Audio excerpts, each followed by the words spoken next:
Hey, I'm Chris Beaver, co-founder of AdvisoryCloud, and today I want to talk about why every startup should have an advisory board. So let's get into it. An advisory board can have the single biggest impact on the success of your startup. Imagine 4 to 6 senior executives who want to help you and your team by sharing ideas, resources, connections, and then think of the immediate impact that this could have on your company's growth.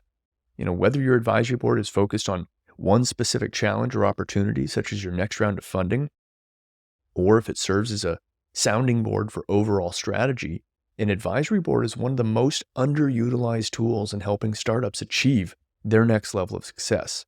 After speaking with hundreds of startups, CEOs, and founders, we've compiled the following 3 ways in which startups are using or planning to use advisory boards to fuel growth, and how you should be thinking about using one too. First, they're going to share insights, analysis, as well as introductions for raising a new round of capital. They're working on exit planning for either M&A or an IPO, and they're assisting with strategies and connections focused on strategic partnerships.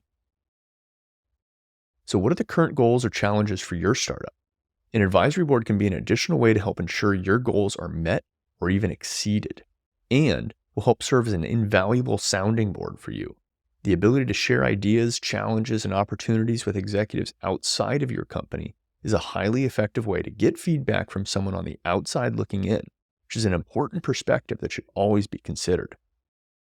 Most startups are unaware of how simple setting up and running an advisory board can be. While a formal board of directors is also something startups of all sizes should consider, an advisory board can provide specific insights on a particular problem or opportunity that you're facing. We've created a few questions that can be used when evaluating the potential use cases for your advisory board. First, what is the single greatest problem or opportunity facing your company? Next, what types of outside executives would be uniquely suited to advise your company on this topic? Be a CEO in your industry, a CMO in similar industries, or COOs from upstream or downstream companies.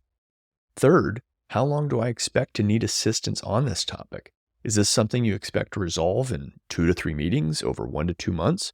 Or will it require more meetings over the course of a longer time period, like the next year?